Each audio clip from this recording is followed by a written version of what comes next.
Har'a guyyaa sadeessoo eegii US fi Israa'el Iraan irratti haleella banan.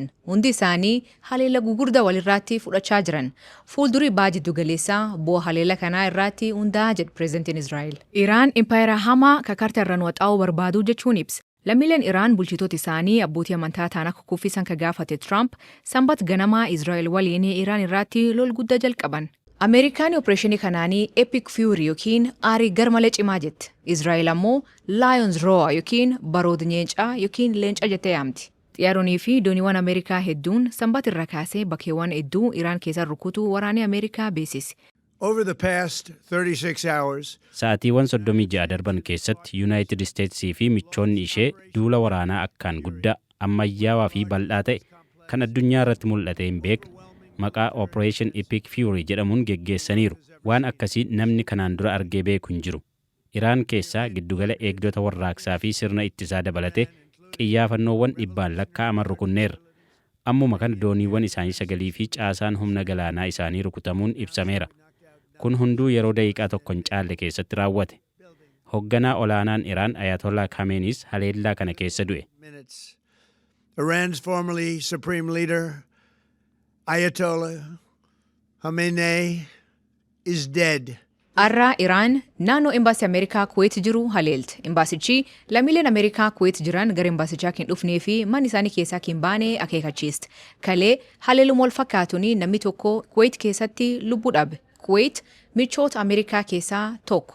Ganam kana ammoo xiyyaaronni waraana Ameerikaa hedduun Kuwait keessatti kufuu ibsan. Garuu namni miidhamee hin jiru jedhan. Waraanni kuniin amma bal'atee Israa'elii fi Hizbuulaan Lebanoos keessatti walitti dhukaasaa jiru. Ajjecha bulchaa waliigal Iraan Ayatollah Ali Khamenei haaloo ba'uu fi Hizbuulaan misaayilaa fi diroonii gara Israa'elii dhukaaste. Israa'el amma Libanoos keessatti bakkeewwan adda addaa irratti xiyyeeffachuun haleellaa geggeessaa jirti.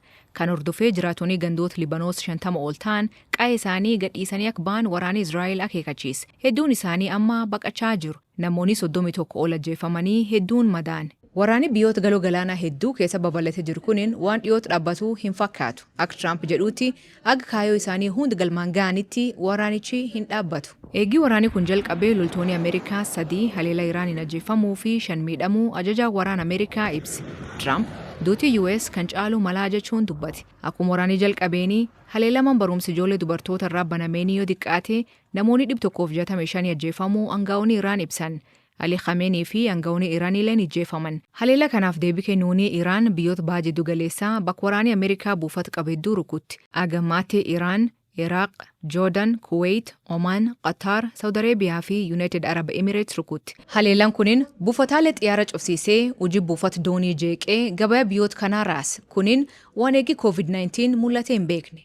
Gambiraatiin ammoo ula Hormuziitti haleela dooniiwwan irraan raawwatameenii gatiin boba'aa addunyaa akka dabalu taasise. Edaa buufatni humni qilleensa mootii Biriteen kan Saayipiraas keessatti argamu haleela dooniin rukutama. Haa ta'u malee miidhaan guddaan hin raawwatamne jedhu ministeerittis UK. Maatiin waraan biyyattii kan buufatan keessa turan bakkeewwan bira geeffamaa jiraachuu ibsan. Israa'el magaala Beet Shemesh keessatti Iraan da'oo bombii rukutuun namoonni 9 du'an. Tel Aviv keessatti namni 1 du'uu fi 20 miidhamuu gazeexaan Israa'el gabaase. Haleela buufata xiyyaara Abu Dhabii fi Dubaay irraa raawwatameen namni 1 du'ee 11 miidhaman. Miseensonni mana maree biyyoota galoo galaanaa Iraan abba biyyummaa keenya sarbitee jechuun himatu. Iraan ammoo diinota keenya haleeluu itti fufnaa jechuun dhaadatti. Qondaalli olaanaan White House tokko Trump hoggansa aaraa Iraan waliin mari'achuu danda'a jechuun Reuters hime. Ta'us garuu duuli waraanaa itti fufaa jedha. Hoggansi aaraan kuniin eennak ta'ee wanti beekamuu hin jiru. Ammaa fi pireezidantii Iraan Masuudii fi mana maree hoggansaatti hojii bulchaa waliigalaa hojjechaa jira. Gorsa Khamenei ka ture Ali Larijaaniin barreeffama X irraa maxxanseenii biyyi isaanii Trump waliin akka hin mari'anne dubbata. Pireezidantiin Ameerikaa hawwii yoomiyyuu hin milkoofne akka qabuu fi miidhaa Ameerikaa erga'uu fi yaaddoo keessa jira jedha. Trump eegdota warraaqsa Islaamaa dabalatee humni waraanaa fi poolisiin Iraan waraana akka dhaaban gaafata. Warri harka kennatan bilisa akka ta'an waadaa galee kanneen morman ammoo du'aan doorsisa. Lammiileen Iraan mootummaa isaanii irratti akka fincilaan irra deebiin yaamicha dhiyeesse. I call upon all Iranian patriots who yearn for freedom. Gootonni Iraan kan walabummaaf tattaafataa turan carraa kana akka fayyadaman gaafadha. Gamna ta'uu qabu. Ija jabinaa fi gootummaan as ba'uun biyya keessan of harka galfachuu qabdu. Ameerikaanis isin waliin jirti. Will be up to you, but we'll be there to help. Haalam jiru tilmaamuun rakkisaa oduun daddaftee waan jijjiiramtuuf. Haa ta'u malee Trump duulii kunniin torbaanota 4 dhufanii fi akka itti fufu dubbata.